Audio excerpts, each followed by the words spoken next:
Hola, bienvenidos y bienvenidas a una nueva entrevista en El Mostrador. Esta semana me encuentro junto al cineasta Cristian Sánchez. Hola Cristian, ¿cómo estás? Hola Emilia, ¿cómo te va? Bien, gracias por que estés acá en este espacio. Vamos a estar hablando de la película Esperando a Godoy, que es una película que filmó Cristian Sánchez en 1973 junto a Rodrigo González y Sergio Navarro. Creo que es muy importante recordar que el Día del Cine chileno se conmemora en memoria de Carmen Bueno y Jorge Müller, estos dos jóvenes cineastas que fueron detenidos el 29 de noviembre de 1974 por agentes de la DINA y que fueron torturados y que hasta el momento son detenidos desaparecidos, no se sabe dónde están sus cuerpos, no se sabe. Justamente la Cineteca, en relación a esta fecha, tomó Esperando a Godoy, la película de Cristian Sánchez, Rodrigo González y Sergio Navarro, y la restauraron porque durante la dictadura se perdieron parte de esta película. Entonces, Cristian, quería que me cuente un poco la historia de esta película. ¿Qué era lo que ustedes querían filmar en 1973? Bueno, la historia es larga, ¿no? Voy a tratar de resumirte algunos hitos fundamentales, porque es una historia, imagínate, la película en verdad, empezó a filmarse el segundo semestre del año 1972, al interior de un taller de cine que dirigió Raúl Ruiz, ¿no? Que nosotros lo llevamos a la escuela para que hiciera este taller. Entonces, filmamos en blanco y negro, por supuesto, como se filmaba en esa época. Yo diría que el 80% de la película, y quedaron algunas escenas, algunas secuencias que filmamos en el año 73. Cuando vino el golpe militar, nosotros estábamos trabajando, específicamente yo estaba trabajando el montaje con Carlos Piallo, que había sido profesor de nosotros y que gentilmente quiso colaborar en la película. La película fue una generación espontánea milagrosa que se hizo gracias al aporte de mucha gente del medio cinematográfico. En ese momento el medio cinematográfico era pequeño, limitado. Había algunas productoras y había instituciones, ¿no? Entre esas productoras estaba Proa, de Pablo de la Barra, que nos prestó equipos y también algunos técnicos que nosotros conocíamos, tanto en imagen, para la cámara, para la dirección de fotografía, como en sonido. Entonces ahí estaba Leo de la Barra, su hermano menor, y Boris Pornoy, Bernardo Menz también, y por el lado de instituciones cine experimental de la Universidad de Chile. Entonces nosotros, ahí estaba Samuel Carvajal, que fue un camarógrafo que después, desgraciadamente, falleció, un gran camarógrafo, y también Miguel Costa, un sonidista brasileño que había llegado exiliado en esa época a Chile, un gran sonidista. Entonces, y estaba Jorge Miller también, ¿no? Por supuesto que filmó varias escenas, varias secuencias de la película, y Jaime Borges, no quiero olvidarme de Jaime Borges, que era asistente en ese momento de Jorge Miller, que trabajó como asistente. Nosotros lo pusimos en contacto y entonces con todos estos equipos distintos nosotros íbamos viendo quiénes nos podían ayudar para generar las condiciones para que se pudiese filmar. Nosotros nos propusimos ahí un grupo de actores que no eran actores, la mayoría no eran actores, salvo Jaime Badel y algunos que no habían terminado, entiendo yo, la Escuela de Teatro de la Universidad de Chile, como Iván San Martín, José Giovanni. Los otros eran personas, intelectuales, qué sé yo, creadores, fundamentalmente como el gran poeta Waldo Rojas, ¿no? Waldo Rojas, gran amigo de Raúl Ruiz, que lo habíamos conocido, y entonces Waldo se prestó, había trabajado en otras películas con Raúl, naturalmente antes, pero creo que nunca tuvo un papel tan largo como en esta película, porque él es uno de los protagonistas, junto con nuestra compañera Carmen Bueno. Carmen Bueno, yo la conocía de mucho antes de haber entrado a la Escuela de Arte de la Comunicación, porque fuimos compañeros en la Escuela de Teatro. Y además de eso, yo la conocía de antes porque ella vivía en el mismo barrio en que yo vivía, a 3 cuadras. El proyecto nació entre una conversación primera que yo tuve con Rodrigo González, a partir de trabajos comunes que nosotros dos habíamos hecho antes en una primera película que hicimos en la escuela del año 71 que se llama Cosita, ¿ya? Y después en trabajos de colaboración con él y de amistad, éramos bien amigos. Entonces ahí integramos a Sergio, que se plegó, y entonces empezamos a trabajar esta idea del proyecto de Godoy, que partía naturalmente en principio de hacer una especie de juego, de espejo, con Esperando a Godot de Beckett. Mm. Es decir, tenía que ver con el hecho de que se esperaba a alguien, una especie de personaje extraño, mesiánico, quizás Dios, que se le esperaba y que nunca llegaba y que tenía abandonado a estos personajes. Entonces, en este caso, Godoy era un proletario, digamos, era un obrero o el jefe de obras o alguien, un jefe sindical. Nunca se aclara mucho exactamente cuál es el rol de Godoy, pero Godoy nunca está, siempre se habla de él, se le mitifica, se le denosta en la película, ¿no? Pasa por todas las etapas y finalmente aparece al comienzo de la película y después hacia el final, interesado en cosas que justamente no era lo que se esperaba de él, ¿no? Entonces el personaje que se espera y que llega intempestivamente con un discurso distinto, en este caso era un discurso elítico, ¿no? Un discurso antiideológico, antipolítico, etcétera, etcétera. Entonces eso no caía tan bien en muchas de las personas que esperaban cosas de él, y entonces ese es el juego de la película, es el juego fundamental. El juego fundamental es que hay una estructura que es la estructura de la espera, de la espera de lo que nunca llega. Por lo tanto, finalmente los personajes empiezan hay una toma, ¿no es cierto?, del Ministerio de Educación, que sería lo anecdótico, el elemento narrativo de la película.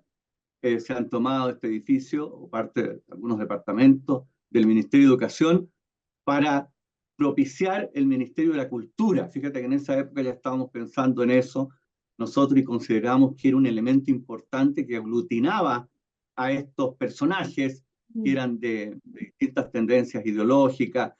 Y finalmente, también hay un grupo de intelectuales, poetas que son demócratas cristianos, que están reunidos también ahí, ¿no? Con un propósito distinto, con la idea quizás de volver a un gobierno futuro una vez que se termine el gobierno de la Unidad Popular, que era el que estaba en ese momento, ¿no? Entonces, bueno, esas son las circunstancias que se van dando y cómo los personajes se van conectando en el edificio, ¿no? Suena muy interesante la película y también contingente. Los temas son, creo yo, que son importantes tanto hace 50 años como ahora. ¿Y qué pasó con la película? Yo Porque pienso lo mismo, que era una película, se había filmado, estaba el material ahí, pero el material no se pudo terminar por el golpe de Estado. La película fue vista bajo sospecha por los censores del rector impuesto por la Junta Militar en la Universidad Católica, ¿no es cierto? El rector Suez, todos sabemos eso, pero no está mal repetirlo. El rector tenía asesores, dos asesores que se encargaban al menos de la parte cultural, y esos asesores eran censores en realidad. Y al parecer, me da mucha risa esto, determinaron que la película criticaba a todo el mundo, a todos los grupos, qué sé yo, y ellos no tenían una conclusión muy clara, pero sospecharon que era una película pro-China, maoísta. Dijeron, no, tiene que ser una película maoísta, entonces esta película puede ser potencialmente peligrosa, mejor que quede ahí. Y quedó ahí durante 17 años. Yo muchas veces alguna vez hablé con ellos y me explicaron, eran muy amables, ¿no? En sus explicaciones, pero implacables en su juicio. La película no puede salir. Tengo que decir la verdad con respecto a la gestación de la película. La película desbordó con creces lo que era el proyecto, que era el proyecto académico. Es decir, la escuela nos proveyó de cierta cantidad de materiales que era muy pequeño para hacer una película de 20 minutos cada uno. Y nosotros dijimos, siguiendo un poco la línea de Raúl, las técnicas de Raúl, que queríamos hacer una película de largometraje de más largo aliento con planos largos. Queríamos romper con una estética que era una estética que se imponía un poco en la escuela de planos muy cortitos. Los planos no podían durar más de 25 segundos. Entonces era un cine de montaje, de planos muy cortos y, y donde no existía el sonido directo. Piensa que el sonido directo recién se estaba introduciendo en el mundo, entonces no se podía hacer un cine con sincronismo. Y nosotros habíamos visto las películas de Raúl Ruiz, porque Raúl, un profesor nuestro, sobre todo, nos mostró sus películas. Y para nosotros fue fascinante, sobre todo, la cosa con la inmediatez del estilo de actuación que Raúl había conseguido ahí, ¿no? La frescura, la naturalidad de estos no actores que en conjunción con actores producían una amalgama extraordinaria. Entonces, a nosotros nos fascinó ese modo, pero nosotros teníamos nuestra propia idea de las cosas y del cine, porque nosotros ya traíamos una formación, diríamos, un poco en historia del cine y algo de teoría, ¿no?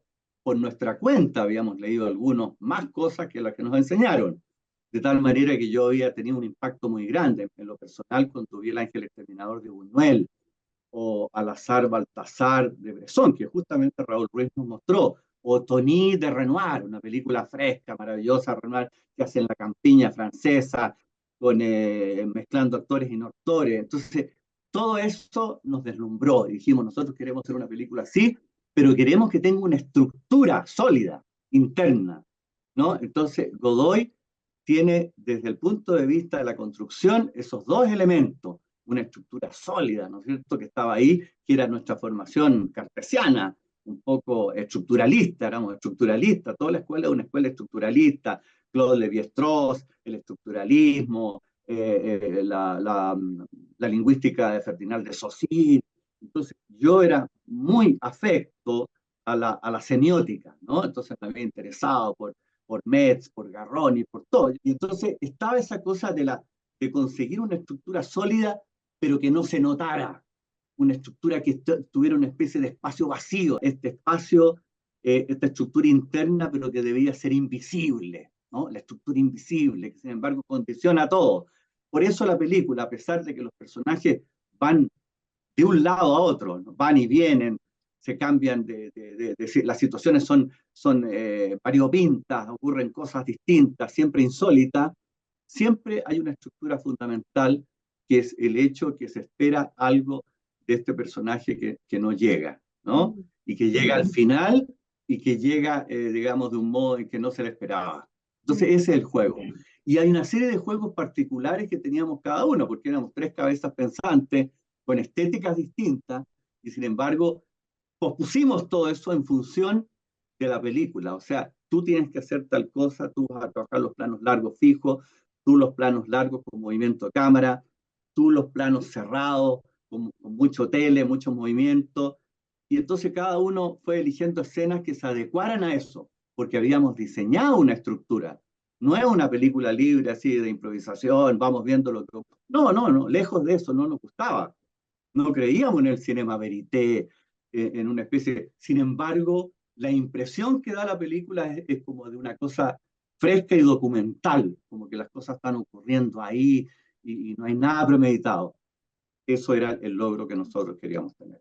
Me parece súper simbólico que la película se trate sobre esto, sobre un poco la espera que va cambiando, que nunca va llegando, y finalmente a la película le pasó un poco eso.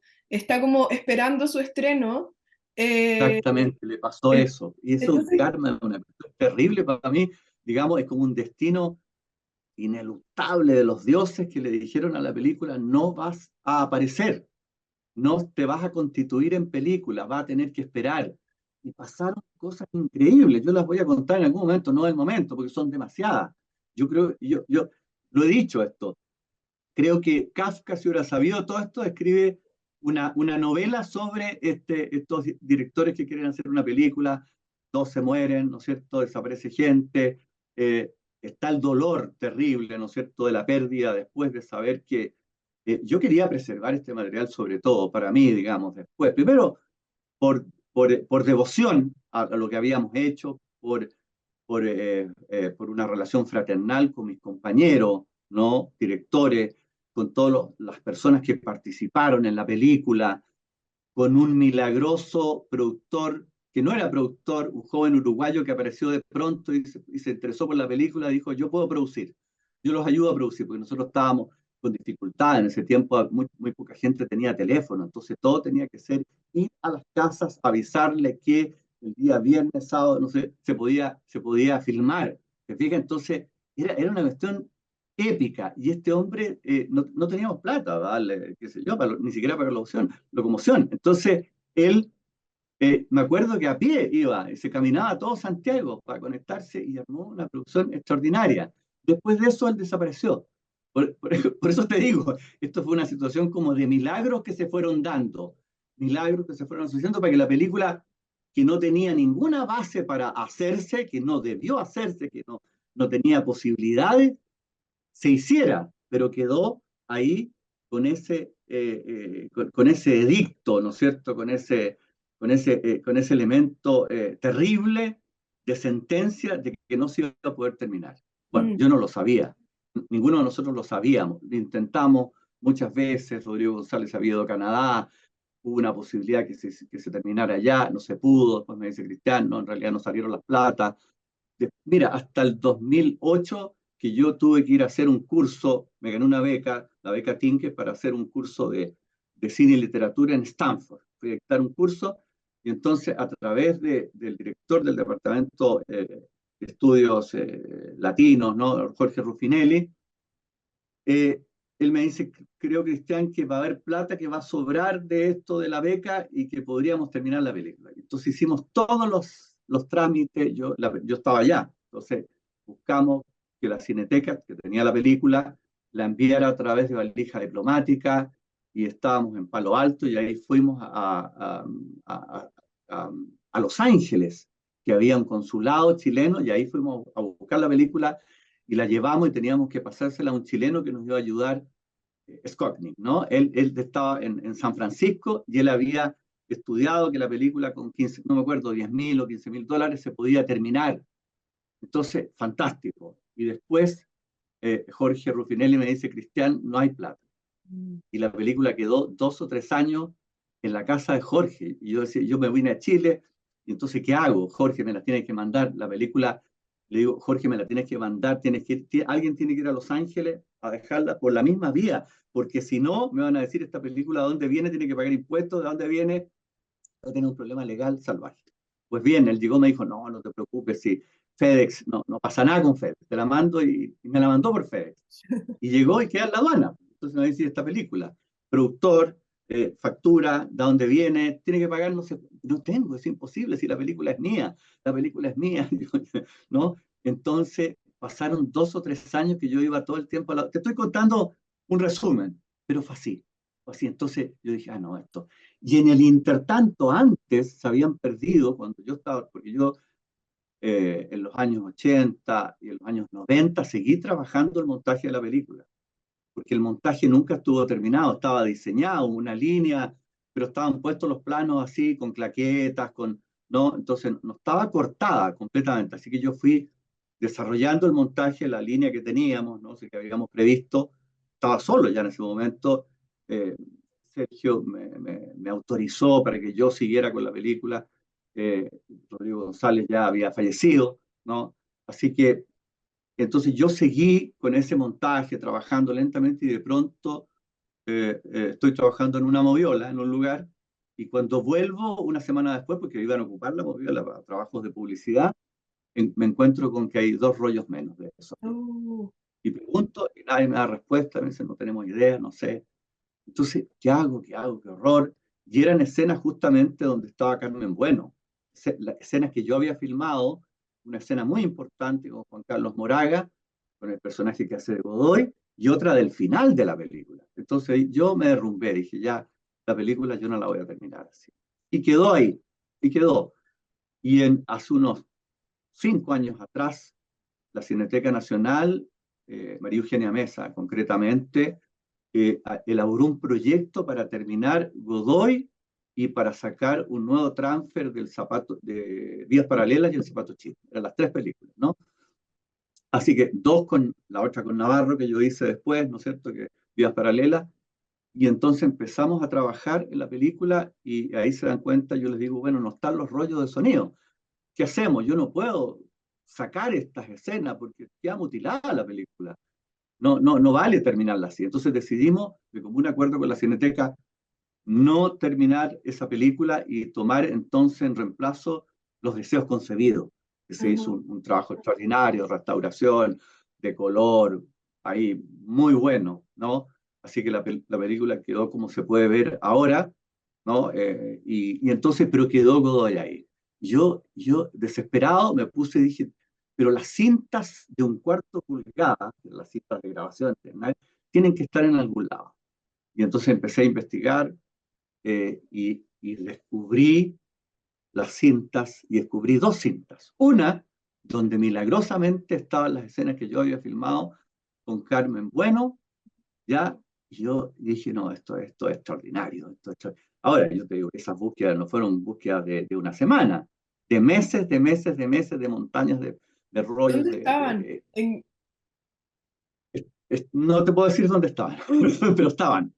No puedo decir, hay secretos que voy a guardar hasta después, porque en un cofre, no en una caja negra, no me gusta ni de caja negra, ni de caja de seguridad, no, es un cofre, mi cofre de seguridad, ¿no? Donde he guardado todas esas cosas con respecto a Godoy. Ya voy a contar la verdadera historia de Godoy, ¿no? Con todos los detalles, y va a ser increíble, van a decir, no, esto no puede ser.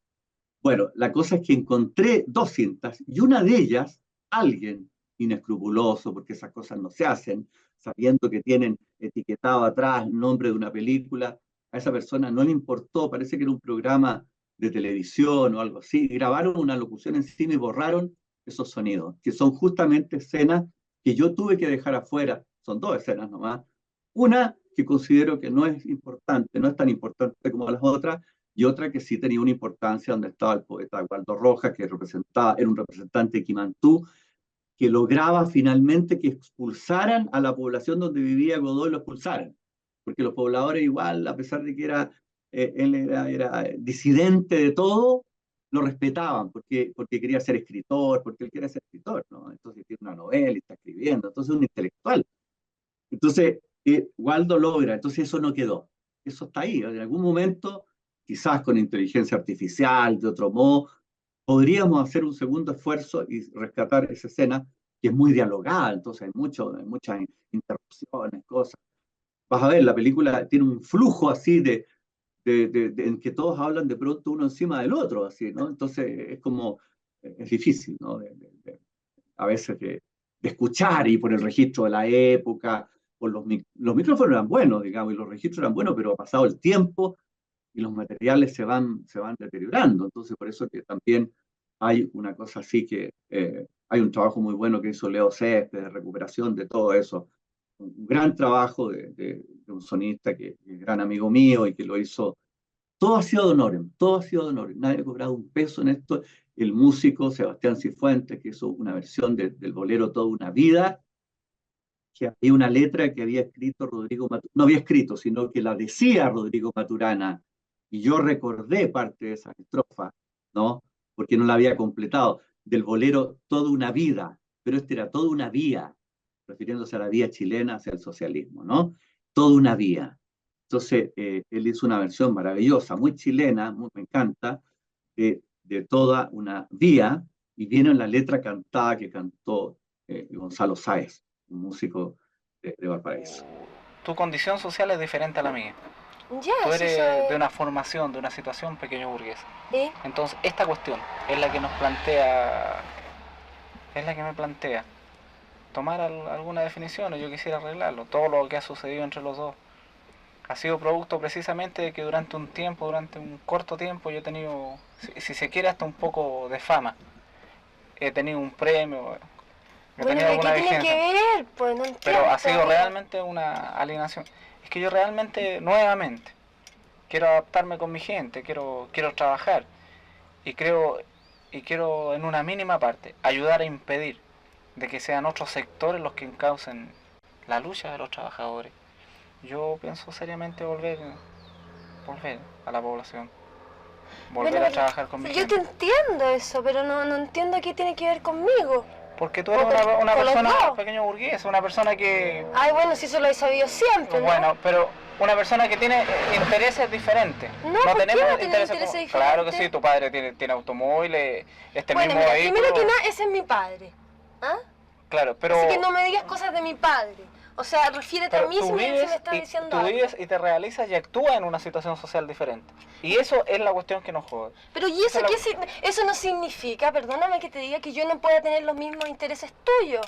O sea, ¿Cómo? yo me siento tan revolucionaria como tú, perdóname que te diga, Claro. aun cuando pertenezco a la clase pequeña burguesa y etcétera, etcétera, Pero es que para etcétera. ser revolucionario hay que proletarizarse, hay que adoptar Yo no, estilos mira, de yo te trabajo digo una cosa, diferentes. yo no creo que me pueda proletarizar Ya, porque es- resulta que tengo no sé cuántos años de educación burguesa. Claro. Ahora, lo que sí puedo hacer, y es lo que estoy haciendo, es estar trabajando al lado del proletariado. Claro, trabaja al lado del proletariado como has trabajado al lado mío cuando está de moda, cuando hay una situación diferente, cuando hay una situación pucha, no especial. eres una complejada, ¿sabes qué más? No, Así que si mejor no- bájate. No me interesa. ¿Cómo que me voy a dejar si Bájate, además pues. estoy muy lejos de la población aquí? ¿Cómo Ya, me voy a dejar no, votar? bájate, no me interesa seguir hablando con esto. Mira, esta Pamplina la conozco de memoria. Mira que tú eres Claro. hijita de pequeño burgués, que tiene auto, que tu papá tiene 4 fundos, que la cacha la espada. No, No pero me interesa. es realidad, ¿es así o no? Será así, pues. Si Bueno. tú lo piensas, será así. Bueno, y además, ¿cómo todo lo nuestro va a terminar así violentamente? Bueno, tú lo acabas de decir, ¿no? Tú no te puedes adaptar a mí, por lo tanto, tú quieres trabajar con la gente de tu misma clase, etcétera, etcétera. Y yo, como yo no me puedo proletarizar, se acabó la cosa, así que mejor bájate.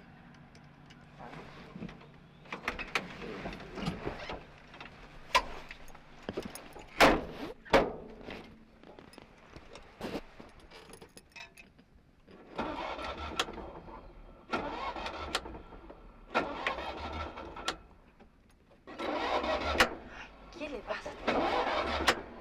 Puta. Juan Luis, Juan Luis, ayúdame a hacer partir la citroneta, que no sé qué es lo que tiene.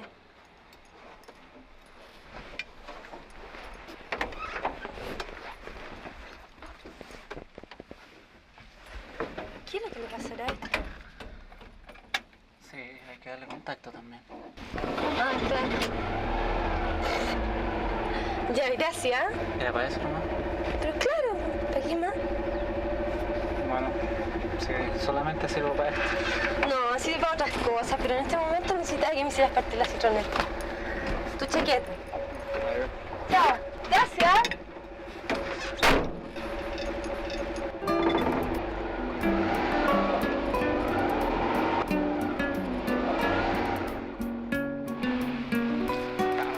Creen que porque pertenecen a otro sector social uno les tiene que aguantar todo. Pero también esa la culpa la tengo yo, por pelota. Toda una vía es la vía chilena. Es una historia que habla mucho del contexto político, de Sí. cómo, qué significó la censura durante la dictadura para el cine y también para otras expresiones artísticas. Me parece que es una historia muy interesante para poder seguir pensando sobre la memoria, sobre el patrimonio y también sobre las artes que muy bien han ilustrado todos los procesos políticos y sociales que han pasado acá en nuestro país. Mira, una última cosa, si es que tengo tiempo. Podría hablarte 3 horas. Hay un detalle importante en la película que también se tocaba, que era el tema del machismo, que nosotros queríamos de alguna manera poner un punto crítico con respecto a eso, ¿no? Las relaciones de compañerismo dentro de los partidos, de todos los partidos, pero sobre todo de ciertos partidos, ¿no? Donde había una especie de hegemonía así como tácita de los hombres con respecto al discurso. Nosotros somos los que nos encargamos y las mujeres se encargan de otras tareas. Y eso está puesto en entredicho en todo, porque hay una escena en que Carmen, bueno, justamente se subleva.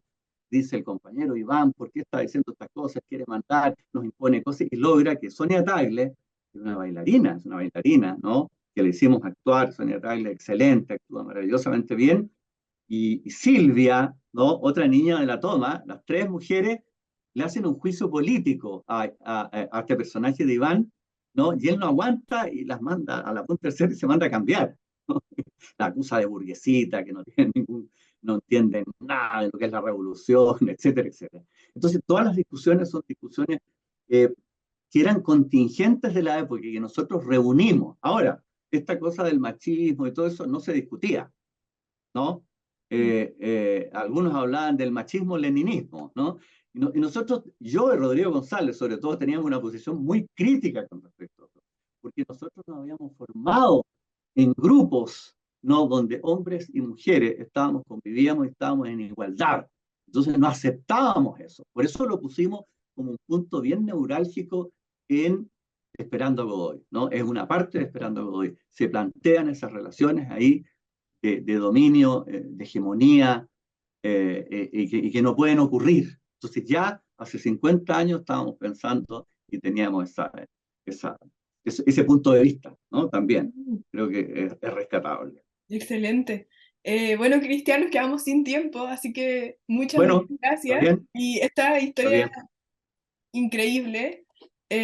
Así que muchas gracias por contárnosla y que ojalá podamos ir a ver la película. Mira, creo que se va a dar en enero de nuevo. Ojalá, yo estoy pensando en ponerle subtítulos en castellano. Yo creo que las Mm, películas chilenas a veces requieren subtítulos en castellano, ¿no? Entonces, está la posibilidad esa. Yo hablé con la gente de la Cineteca, con Marcelo Morales y, y con Pablo Insunza, ¿no? Entonces, la idea es mejorar algunas cositas de imagen que todavía se pueden mejorar. O sea, en 2 meses más de trabajo, porque surgió en abril, recién empezaron a trabajar. Han muy trabajado rápido. extraordinariamente bien. Yo el lunes fui a ver el material, está maravilloso, pero me dicen los técnicos ahí que puede ser mejorado algunas cosas, algunos detalles, y con 2 meses más de trabajo eso se puede conseguir, y por supuesto el sonido también. Mm. Así que creo que en enero vamos a tener 8 estrenos ya más oficial de todo esto. Esta es una función especial, ¿no? Por el Día del Cine Chileno, y yo quería, por recordar a Carmen Bueno y a Jorge Miller, ¿no? Dos grandes amigos, además, porque son muy cercanos a mí. Yo te lo digo, o sea, poco antes que ellos los tomaran, que desaparecieran, que los tomaran presos y que supiéramos, habían estado en el departamento donde yo vivía. Nos Mm, habíamos juntado ahí, deben haber sido 2 o 3 semanas antes. mm. 2 o 3 semanas antes. Así que para mí ha sido una cuestión muy dura durante toda mi vida. ¿Ah? Es un dolor grande. Toda una vía es la vía chilena. No me importa en qué forma, ni dónde, ni cómo, pero junto a ti. Toda una vía